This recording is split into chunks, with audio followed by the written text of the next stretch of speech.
अब इसके प्रश्न उत्तर हैं बच्चों, जो इस तरह के हैं, प्रश्न अभ्यास में हैं।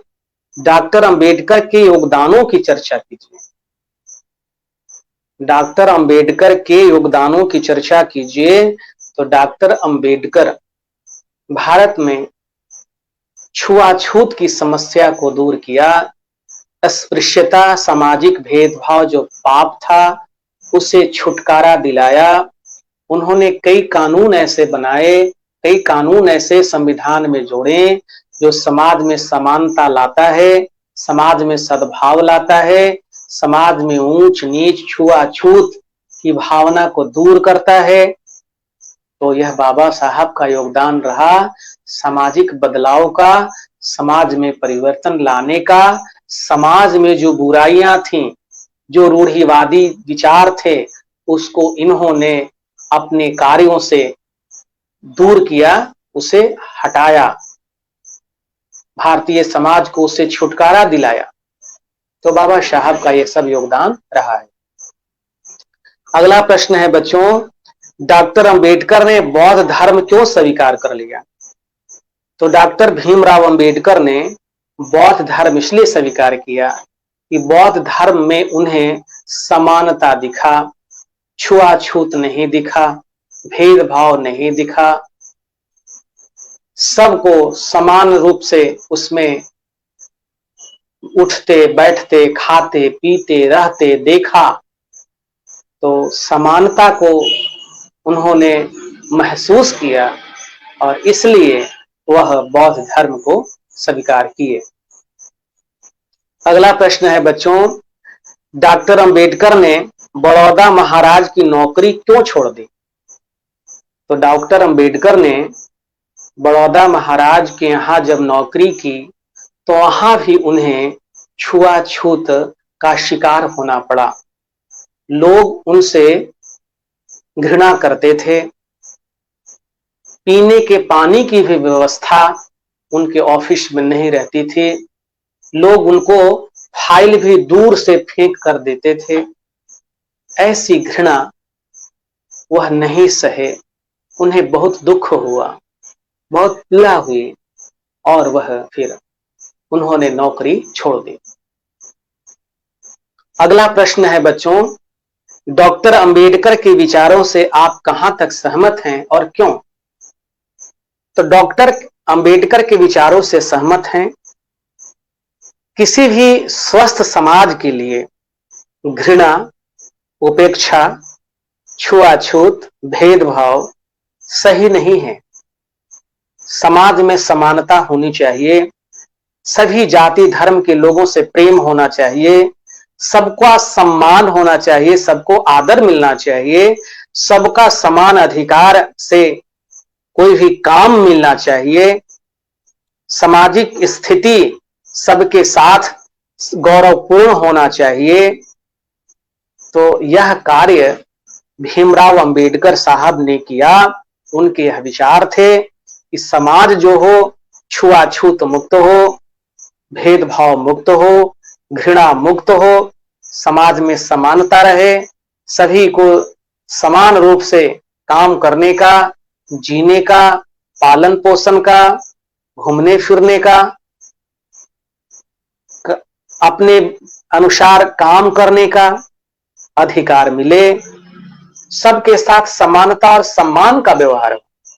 तो बाबा साहब भीमराव अंबेडकर का यह विचार बहुत सराहनीय है, बिल्कुल स्वागत योग्य है, स्वीकार योग्य है और हम इसका समर्थन करते हैं।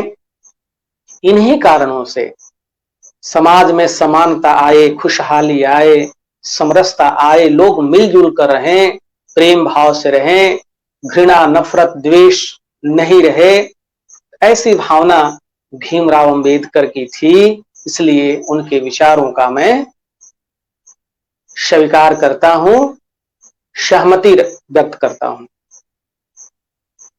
अगला प्रश्न है बच्चों, कुछ बाबा साहब भीमराव अंबेडकर के जीवन की घटनाएं हैं और इधर किस वर्ष में वो घटनाएं हुई हैं उसका है। तो इस तरह से है बच्चों, एक तरफ उनके जीवन की घटनाओं की जिक्र है और संबंधित ईस्वी वर्ष इधर है। तो हम लोग इसको समझेंगे। डॉक्टर अंबेडकर का जन्म कब हुआ? डॉक्टर अंबेडकर का जन्म हुआ 1891 में। तो 1891 में इसको मिलान कर देंगे। दूसरा है, डॉक्टर अंबेडकर को हाई स्कूल की परीक्षा पास की। तो कब पास की? 1907 में पास की। तो 1907 में लिखेंगे। इसी तरह से डॉक्टर अंबेडकर ने बीए की परीक्षा पास कब की? तो 1913 में किए थे। डॉक्टर अंबेडकर की शादी कब हुई? तो 1905 में हुई थी शादी। 1905 में मिलान करेंगे। मूक नायक नामक साप्ताहिक पत्रिका का प्रकाशन कब हुआ? तो 1920 में हुआ। तो 1920 में लगाएंगे, रेखा खींचेंगे। डॉक्टर अंबेडकर की मृत्यु कब हुई? तो 1956 में हुई। तो 1956 से इसको मिला देंगे रेखा खींचकर। तो इस तरह से यह बाबा साहब के जीवन की कुछ घटनाएं और इधर फिर क्या है, ईस्वी है। तो इस तरह से बच्चों इसका आप मिलान कर लीजिएगा और ईस्वी और घटनाओं को याद रखना होगा। आगे प्रश्न है बच्चों, डॉक्टर अंबेडकर को भारतीय संविधान का जनक क्यों कहा जाता है? तो डॉक्टर भीमराव अंबेडकर को संविधान का जनक इसलिए कहा जाता है कि वह संविधान के निर्माण में महत्वपूर्ण भूमिका निभाए थे। वह प्रारूप समिति के अध्यक्ष बनाए गए थे। सभी प्रावधानों पर विचार करना, वह सही है गलत है इसका निर्णय करना, लोगों से विचार लेना, उनके विचारों को सुनना, तब संविधान में उसे जोड़ना। तो यह सब कार्य बहुत ही गंभीरता से इन्होंने किया और संविधान को, जो हमारा भारतीय संविधान है, दुनिया का सबसे बड़ा और विस्तृत संविधान, 2 वर्ष 11 महीने 18 दिन इसे बनाने में लगे। तो जिसको लगभग 3 साल पुस्तक को बनाने में लगा हो, संविधान को लिखने में लगा हो, और उसमें बाबा साहब भीमराव अंबेडकर की सबसे बड़ी भूमिका हो, तो उन्हें तो भारतीय संविधान का जनक कहा ही जाना चाहिए। तो भारतीय संविधान के निर्माण में उनका बड़ा योगदान था, इसलिए उन्हें भारतीय संविधान का जनक कहा जाता है। अगला प्रश्न है बच्चों कि डॉक्टर अंबेडकर को बाबा साहब उपनाम से जानते हैं। डॉक्टर अंबेडकर को किस नाम से जानते हैं? बाबा साहब के नाम से जानते हैं। तो और भी कुछ हमारे यहाँ महापुरुष हैं जिन्हें उपनाम से भी जानते हैं। तो उनका नाम क्या क्या है? जैसे महात्मा गांधी। तो महात्मा गांधी को किस उपनाम से जानते हैं? बापू। जवाहरलाल नेहरू, इनको हम किस नाम से जानते हैं? चाचा नेहरू। जानते हैं ना, पुकारते हैं। राजेंद्र बाबू, डॉक्टर राजेंद्र प्रसाद, इनको हम लोग किस नाम से जानते हैं? नाम से जानते हैं देश रत्न, है ना। रविंद्रनाथ टैगोर जो हमारा राष्ट्रगान लिखे, उनको किस उपनाम से जानते हैं? गुरुदेव। तो ऐसे कई महापुरुष हैं जिन्हें हम उपनाम से पुकारते हैं। सुभाष चंद्र बोस, सुभाष चंद्र बोस को हम क्या कहते हैं? नेताजी कहते हैं। वल्लभ भाई पटेल, उनको क्या कहते हैं हम लोग, किस उपनाम से पुकारते हैं? सरदार। तो ऐसे महापुरुष हैं जिन्हें हम उपनाम से पुकारते हैं। कुछ व्याकरण के प्रश्न हैं बच्चों। अशुद्ध शब्द लिखा हुआ है और उन्हें शुद्ध करना है। जैसे महत्वपूर्ण, परिस्थिति, निश्चय, आत्मविश्वास, रत्नागिरी, अध्यापक, यह शब्द जो है बच्चों अशुद्ध हैं, तो इन्हें शुद्ध लिखना है। तो आइए हम लोग देखते हैं। अशुद्ध है महत्वपूर्ण, लेकिन शुद्ध क्या होता है? महत्वपूर्ण, है ना बच्चों। त में हलंत होगा, आधा त, इसको समझिए। यहां त पूरा है तो आधा त होगा। महत्वपूर्ण। अगला है परिस्थिति, र दीर्घ है लेकिन ह्रस्व होना चाहिए र में, इसका शुद्ध शब्द होगा परिस्थिति।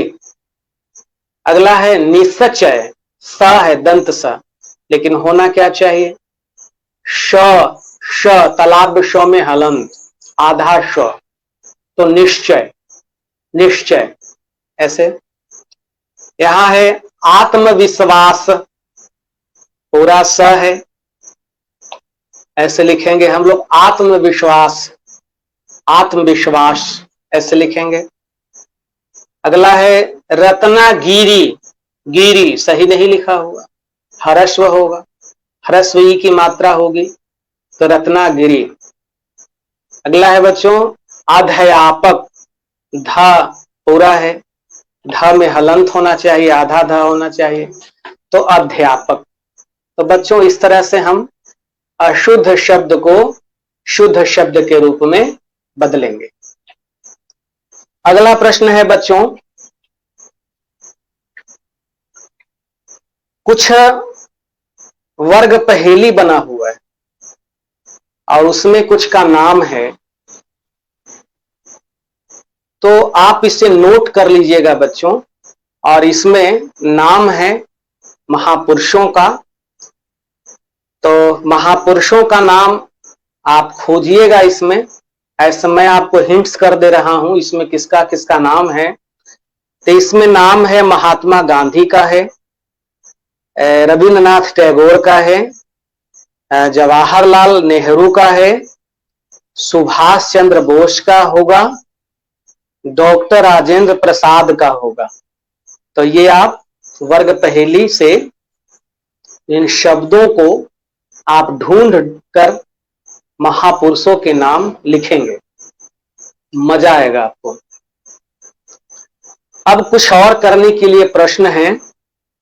दूसरा है, आपकी कक्षा में विभिन्न परिवेश के बच्चे पढ़ते हैं, आप सहपाठियों के घर पर जाकर देखिए कि वहां क्या क्या होता है, उनके अभिभावकों से बातचीत कीजिए और अपने मित्रों से उस पर चर्चा कीजिए।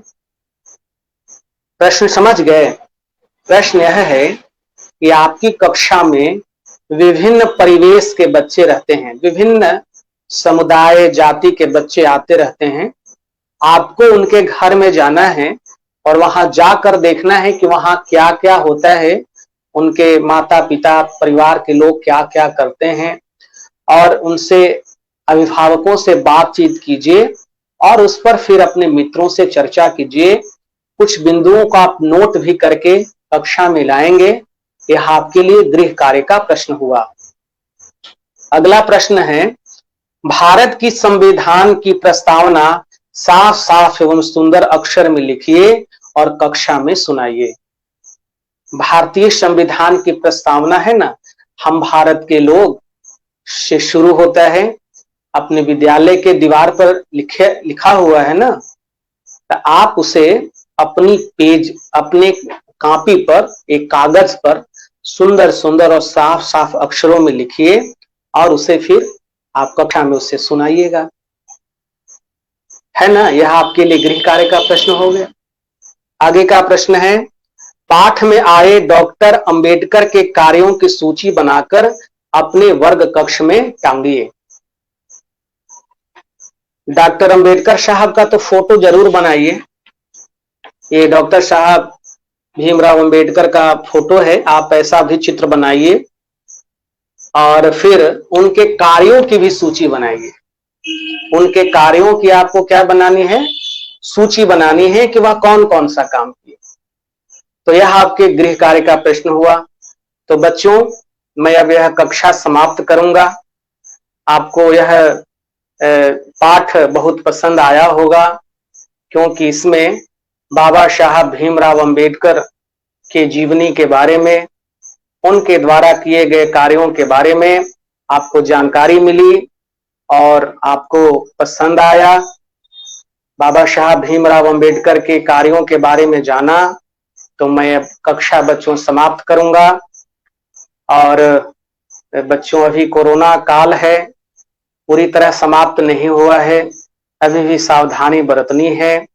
आप मास्क जरूर लगाइए भीड़ भाड़ होने में जाने पर, और साबुन पानी से मुंह हाथ धोते रहिए, सोशल डिस्टेंस का पालन करिए। अभी भी बच्चों सावधानी बरतनी है, भीड़ भाड़ में नहीं जाना है, घर पर रहिए, सुरक्षित रहिए, पढ़िए लिखिए। आपका दिन शुभ हो। आपको बहुत बहुत शुभकामनाएं, बहुत बहुत धन्यवाद।